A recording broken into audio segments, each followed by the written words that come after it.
La Chèvre, Le Grand Blond, Diva, Rabbi Jacob, combien, j'allais dire, de centaines de musiques de films que vous connaissez, que vous avez tous chanté ou presque populaires, dû à vous, grâce à vous. Vladimir Cosma, on entend, écoutez ça, qui n'a pas dansé là-dessus?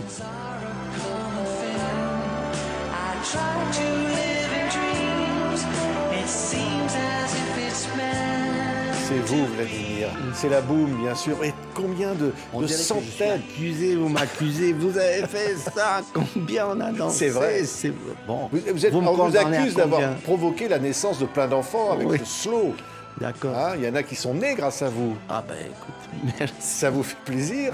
Oui, ça me fait parce que ça me poursuit donc depuis des décennies.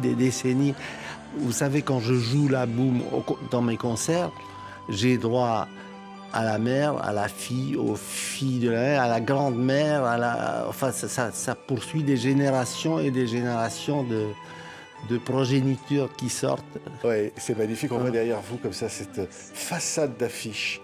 Le distrait, Diva, Petit Déjeuner compris, La Zizanie, Un éléphant ça trompe, C'est pas moi c'est lui, Le coup de parapluie, L'As des As, La boum numéro 2, La Chèvre.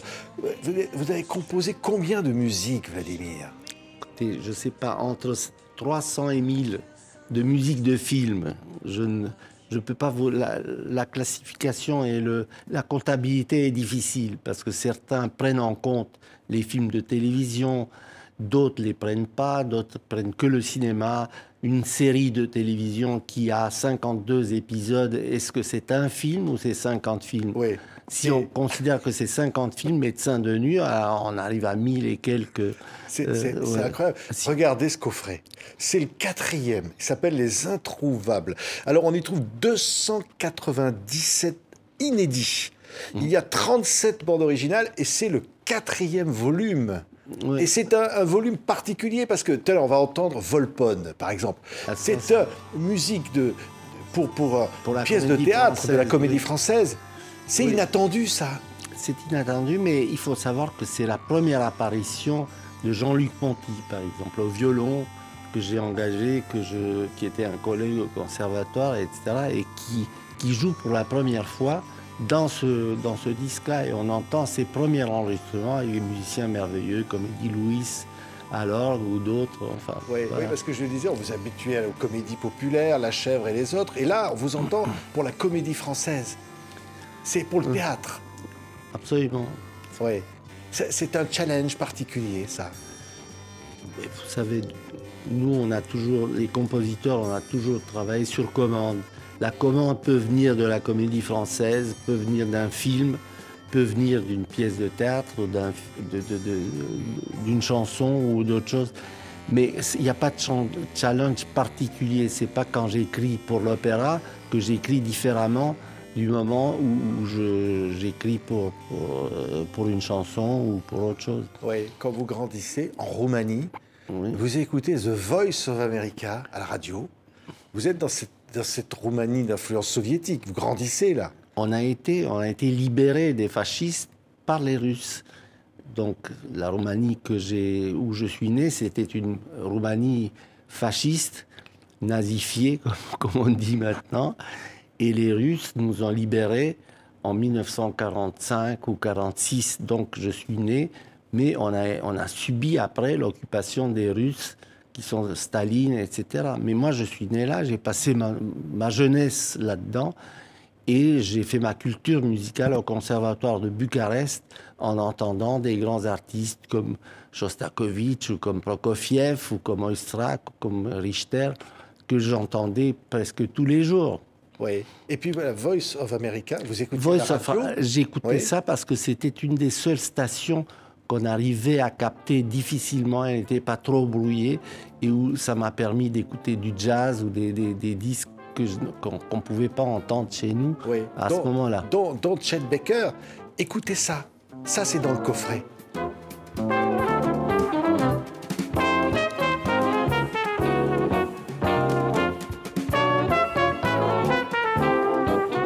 Chet Baker, que vous écoutez à Voice of America quand vous êtes gamin en Roumanie, un jour vous allez... Dans le quartet de Jerry Mulligan, il jouait avec Jerry Mulligan. Oui, un jour, ce que vous n'imaginiez pas, vous allez le rencontrer. Oui. Absolument. Je ne l'ai pas rencontré, je l'ai sollicité. C'est-à-dire que j'ai eu l'idée pour un film d'Yves Robert, pour Le Jumeau, d'avoir une trompette et il me semblait que le personnage de Pierre Richard peut être aidé par une trompette. Il y avait deux jumeaux là. Je pensais une trompette avec sourdine et une trompette ouverte. Et j'ai pensé à Chet Baker pour jouer pour la partie de trompette. Seulement les mauvaises langues ou les gens pessimistes me disaient mais Chet Baker, il se drogue, et tu auras les pires ennuis avec lui, ne l'engage pas, etc. Bon. Mais il me semblait que ça valait la peine d'essayer. Oui, bah, enfin, vous en avez bavé parce que alors, vous racontez dans le livret qui accompagne ce coffret comment elle est arrivée le matin sans trompette. Il vous a dit, mais elle est où la trompette? Il vous a répondu, mais je l'ai vendue. Oui, il n'y a pas de trompette. Il devait réparer sa voiture, alors il a vendu sa trompette. Oui, enfin c'est une anecdote, mais le résultat c'est que ça a été un des moments les plus émouvants et les plus extraordinaires de ma vie d'enregistrer avec lui, puisque j'ai enregistré la musique du film et on a fait un disque qui se trouve dans le coffret, qui est un disque de musique qui s'appelait à l'origine Chet Baker Plays Vladimir Cosma. Et c'était un artiste extraordinaire, quoi. Ouais, comme vous avez entendu vous raconter, d'ailleurs, parce qu'il était, on va dire, fatigué, il était à l'aube de sa vie, fatigué par tous les abus. Et là, d'un coup, le son de trompette qui jaillit du studio. Voilà, que vous le reconnaissez. Vous pourrez entendre, bien sûr, il n'a jamais changé. Vous voyez, quand on prenait la trompette, on dirait qu'il a 20 ans. On ne sentait pas l'âge, on ne sentait pas l'usure ou quoi que ce soit. C'était un génie, un type fabuleux, quoi. Ouais. Est-ce que, petit, vous lisiez déjà les fables de La Fontaine, Vladimir Cosma, en Roumanie? Oui, bien sûr, je les lisais. Ça m'a marqué beaucoup parce que, vous savez, en Roumanie, c'est un pays, vous parlez de l'influence des Russes qui nous ont libérés, etc. Mais la Roumanie, c'est un pays latin. Et la langue roumaine, c'est une langue latine qui ressemble un peu au français. Et donc, je m'abreuvais de la culture française, La Fontaine, Molière et tout ça. Donc, j'ai lu les fables de La Fontaine. Et vous me parlez de ça parce que j'ai fait un disque. Absolument incroyable, avec Lambert Wilson, oui. qui dit les fables, et vous qui l'accompagnez, qui imaginez des musiques. Voilà, c'est un peu comme Pierre et le loup de Prokofiev, ouais, c'est que là, les textes des fables sont dites. Oui, comme par exemple, tenez, Le Corbeau et le Renard, écoutez.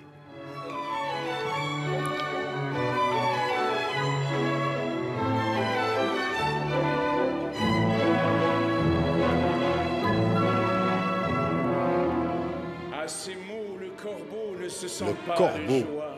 Voilà, écoutez. Et pour montrer sa belle voix, il ouvre un large bec, laisse tomber sa proie. Ça, c'est éternel. Et alors, comment vous avez réussi à faire des musiques pour des séries disparues? Il y a comme un mystère derrière ça. On se dit, mais où se trouvent ces séries? Vous avez composé des musiques pour des choses qui n'existent pas ou plus? Qui n'existent plus puisqu'elles sont perdues. Bon, j'ai composé une. Oui, on l'entend là. Une série allemande qui a été faite. J'ai composé la musique et puis quand on n'a pas trouvé de trace 50 ans plus tard, il n'y a plus de série, il n'y a que ma musique qui reste. Donc j'étais obligé d'inventer une histoire avec des titres, avec tout ça. Donc ça s'appelle Musique pour une série de télévision disparue. Voilà. Écoutez ça. Alors, on imaginait, on ne savait même pas que ça existait. Hein.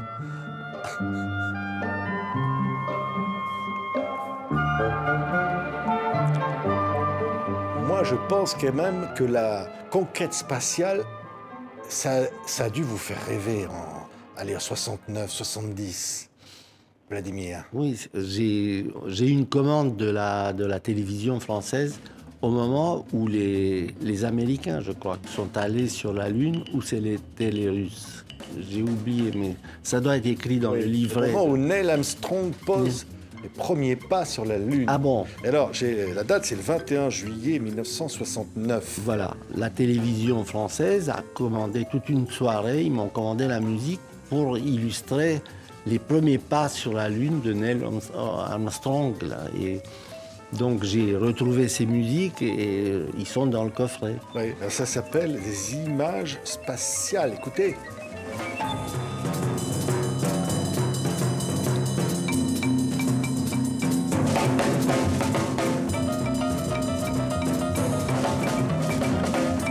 Je sais pas, mais je trouve ça absolument incroyable, hein, d'une modernité, d'une inventivité incroyable. Si on vous dit Ivry Gitlis, évidemment, immense musicien, mais vous avez eu les plus grands qui vous accompagnaient. On parlait tout à l'heure donc de Chet Baker, mais on pourrait citer tant d'autres. Mais Ivry Gitlis, si on va entendre, ça, c'est Hello Einstein. Et ça c'est quand même un bonheur pour vous d'avoir fait jouer des artistes comme ça. Ah oui, surtout Gitlis, c'était un souvenir extraordinaire. Vous l'entendez quand il joue, c'est sur l'Einstein, c'est exactement la sonorité et la personnalité qu'il me fallait, quoi. Ouais, écoutez ça, Hello Einstein.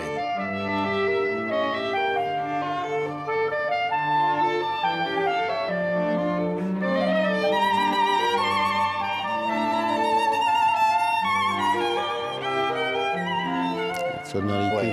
Ouais. Vous avez rêvé à la France petit, à la Révolution française, rêvé à cette image de liberté que pouvait représenter la France. Écoutez, moi j'ai rêvé surtout de la culture française, pas de la Révolution, ni de tout ça. C'est-à-dire que j'étais baigné dans ce que mon père, qui adorait la France, qui a fait ses études à Paris, qui a fait le lycée à Paris et qui voulait s'installer en France. D'ailleurs, moi-même, j'étais conçu à Paris et on a dû revenir en Roumanie au moment où le père de mon père, mon grand-père, est mort. Donc on est revenu à l'enterrement en 1939. Ma mère était enceinte déjà de moi à Paris. Et puis la guerre a éclaté, on n'a pu plus sortir et revenir à Paris. C'est pour ça que j'ai été élevé et j'ai fait ma carrière, mon père et moi, en Roumanie. Ouais. Je dis ça parce qu'on l'entend en ce moment. C'est l'été de la Révolution, musique d'une série, d'un téléfilm, 14 juillet 1789. Écoutez, composition Vladimir Cosma.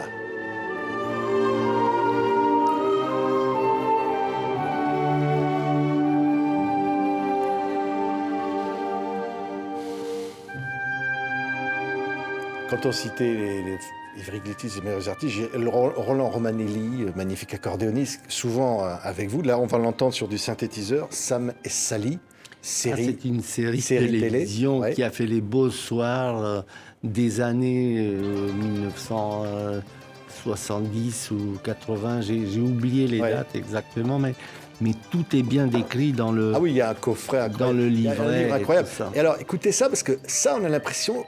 Il y a beaucoup de vous, parce qu'écoutez cette musique, son côté slave.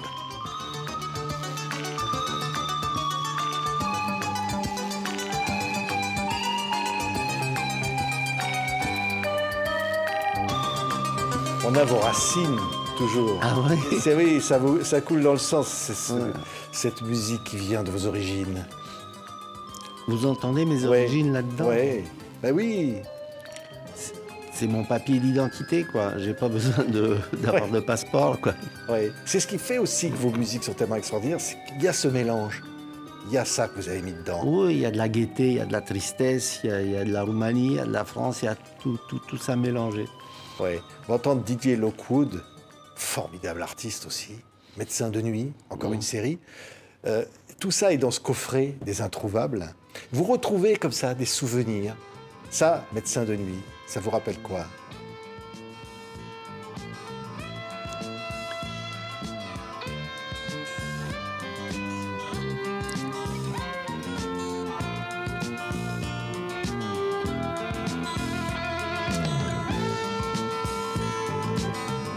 C'est les premiers enregistrements avec Didier Lockwood que je découvrais comme artiste.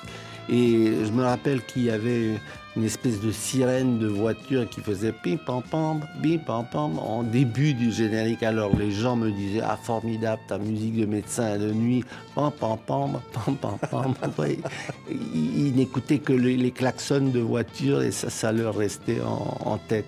Ouais. Et alors tout ça c'est évidemment du cinéma, on revoit les images, mais vos musiques ne collent pas forcément aux images. C'est ça aussi Non. qui fait la force d'une musique de film.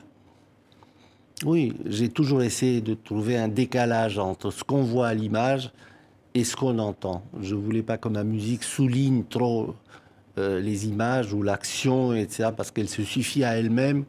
Les scénaristes écrivent les choses, les acteurs jouent. La musique, c'est un commentaire supplémentaire, c'est un commentaire poétique, je dirais. Oui. Ça, si je vous dis l'antiquaire chinois, ça c'est les titres des morceaux. C'est dur, hein? Vous savez de quelle musique je parle? Ça doit être Tang, ça. Ouais. C'est peut-être dans C'est ça. C'est Tang, l'antiquaire Parce que les Chinois sont partout, alors c'est pas... Quand on vous dit, tiens, il y a une scène avec un antiquaire chinois, ben vous faites cette musique-là. Ouais. Écoutez. Mais vous savez, par rapport à cette musique, je me rappelle que j'avais besoin donc de trouver des instruments chinois, des instruments chinois, etc. Et on m'a donné l'adresse à Musée de l'Homme au Trocadéro, qu'il y avait un Chinois, un type extraordinaire, qui connaissait tous les instruments chinois. Je suis allé le voir et j'ai commencé à parler avec lui. Et je voulais l'engager pour venir jouer dans mes choses. Et c'est pour la première fois de ma vie.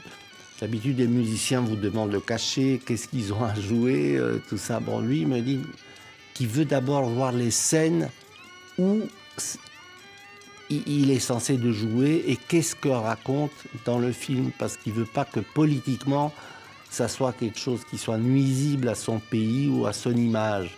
Donc il voulait avoir un avis personnel sur le sujet du film. C'était la première fois où un musicien me demandait de voir les images sur quoi il va jouer pour des raisons de ce genre-là. Ouais. Avec évidemment, on pense à plein de réalisateurs, on pense à tous ceux avec lesquels vous avez travaillé, Yves Robert, Gérard Houry, tant d'autres. Mais certains moins connus. Tiens, je pense par exemple à Michel Berny, moins connu. Et vous avez accompagné ces films. On en retrouve là. Oui, notamment Petit Déjeuner compris, qui était une série de télévision avec Pierre Mondy et Marie-Christine Barrault, qui a été un beau succès et qui a marqué les gens. C'était d'ailleurs Roland Romanelli qui jouait le thème à l'harmonica. Ouais. Et alors vous utilisez un instrument là qui s'appelle le chromorne.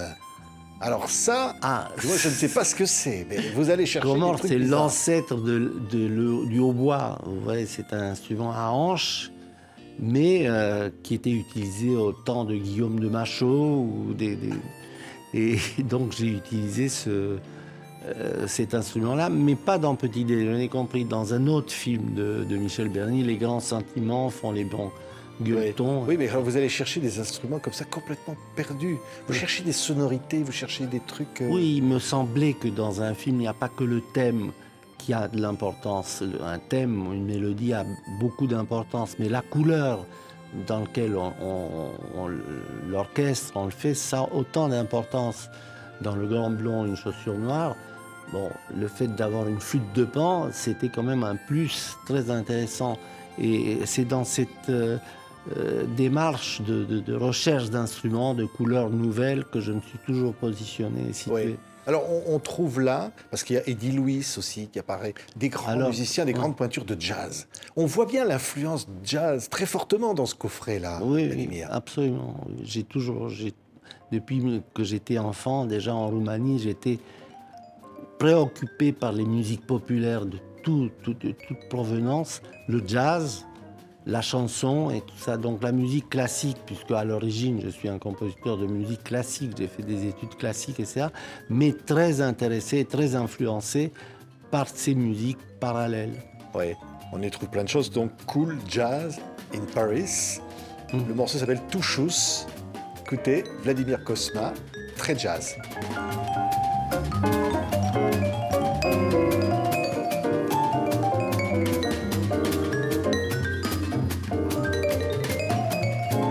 C'est magnifique de revivre tout ça. C'est magnifique de retrouver tout ça. Parce qu'effectivement, c'était introuvable. Hein. Ça n'existait plus. Quand je dis, il y a 297 inédits. Hein. C'est pour la première fois, par exemple, que ce disque-là, ce titre-là, sort dans le commerce. Il était enfoui dans mes caves, quelque part. Bon, j'ai dû faire un travail colossal de recherche, après de réhabilitation, de mixage, de montage, pour que la chose soit impeccable. Et que ça soit... Vous avez tout supervisé, c'est écrit là, hein. Y compris la remasterisation, le son, tout. Absolument, oui. Vous êtes perdu dans les bandes, vous avez trouvé tout ça. Non, mais c'est pas du tout un coffret de vieux trucs ou de choses qui sont mal... On sent pas du tout qu'il y a 50 ans qui sont passés ou 60 ans qui sont passés sur ces bandes-là. On a l'impression qu'elles sont enregistrées hier, au niveau de la qualité. Et... Ce qui est fou, c'est qu'au fond, on se dit, parce que parfois des titres sont moins connus que ceux qu'on a l'habitude d'entendre, qu'on a dans les autres coffrets, et on se dit, c'est quelque chose peut-être encore plus complètement personnel, là. Vous avez des choses qui vous sont très intimes. Ben, c'est mes débuts, quoi. C'est mes débuts, et c'est à partir de ça qu'il y a eu 50 ans d'évolution. Oui. Et tout est cher à votre cœur, chaque morceau, chaque note. Absolument, absolument. Je ne fais pas de différence entre un vieux film ou un film avec des vedettes énormes comme De Funès ou Pierre Richard ou tout ça, ou des autres où il y avait des acteurs plus petits, où les films sont moins connus. J'ai toujours essayé de penser à la musique et de donner le mieux de ce que je peux au service de la musique. Oui, parce qu'évidemment, il y a ça, tenez. Voilà. Vladimir Cosma, l'As des As. Vous commencez souvent vos concerts avec ça. Oui, en ouverture. Oui, mais ça, par exemple, bon, Gérard Houry, Belmondo, Bébel, quand ils entendent ça, quand ils vont sortir leur film, et vous préparez le film et qu'ils sont heureux parce que cette musique est formidable, c'est ça votre récompense. C'est-à-dire cette union, comme ça, entre un cinéaste, vous, un acteur comme Bébel. Absolument, bien sûr. Ils m'ont inspiré, ils m'ont aidé à faire ces musiques-là. C'est grâce à tout cet environnement que j'ai sorti de moi ça. Oui. Et les gens, je parlais des concerts, reprennent les chansons. Elles sont à eux. Elles sont plus à vous. C'est tous ces airs-là, Vladimir. Ça appartient à la musique populaire, quelque part. Oui, tout à fait. Tout à fait. Parfois, il y a quelque temps, j'étais à l'hôtel Danieli à Rome pour quelque chose. J'ouvre ma porte et je vois une fanfare qui jouait en bas de l'hôtel. Ils jouaient la boum. Ils ne savaient pas que j'étais là. C'était complètement par hasard. Donc, il y a des rencontres comme ça. Souvent, il m'arrive d'entrer dans un hôtel ou dans un restaurant ou autre chose. J'entends le pianiste qui joue l'étudiante ou il joue telle autre musique sans savoir que j'étais là. Mais c'est une récompense extraordinaire. Oui, vous êtes entré, comme je disais, dans la culture populaire. Quelque part, ces chansons-là accompagnent la vie des gens, font partie des souvenirs. Oui, absolument. Des musiques. Ouais. Et la musique est faite pour les autres.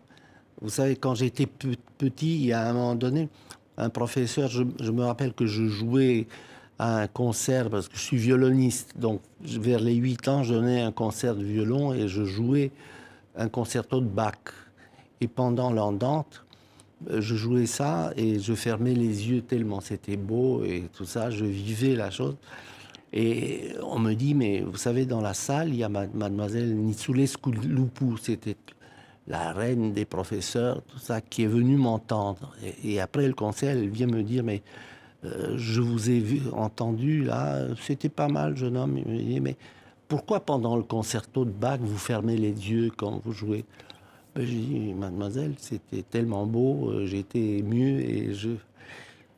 Il me dit, oui, mais pendant que vous fermez les yeux, vous ne regardiez pas votre bras droit, vous ne jouez pas bien sur les cordes, etc. Il me dit, oui, mais c'était tellement beau. Il me dit, mais écoutez, ce n'est pas à vous d'être ému tous les soirs quand vous jouez. C'est au public devant vous, c'est eux qui doivent être émus. Et pour qu'ils soient émus, il faut que vous regardiez où vous mettez les doigts, etc. Donc c'est à ce moment-là que j'ai compris que c'était très important, pas de me faire plaisir uniquement, mais de faire plaisir aux autres. Merci beaucoup, Vladimir. Voici le 4e coffret. On va se quitter avec, non pas avec une musique archi connue de vous, parce qu'on les On va les écouter encore et encore, mais on va écouter avec Les Grands Détectives, une série pour Antenne 2, pourquoi pas, 1975. Elle est dans ce coffret des Introuvables. Et ça, c'est chouette, Vladimir. Parce que là, il y a du bonheur là-dedans, pour tout le monde. Ben, merci de me le dire. Vous êtes un distributeur de joie, de bonheur. La musique, c'est fait pour ça. Absolument, absolument. Oui. Ça sert à quoi? Ben, ça sert à faire plaisir aux autres et de l'entendre, d'entendre des choses qu'on a fait il y a 50 ans, 60 ans et se dire qu'elles existent encore et qu'elles ont fait leur chemin parce que une musique est faite pour durer. On fait quelque chose pour aujourd'hui, mais qu'est-ce que se passera dans 40 ans ou dans 30 ans ou dans 50 ans? C'est ça le problème du compositeur et le but du compositeur. Merci. Vladimir Cosma a été Merci, Patrick. notre invité. Merci.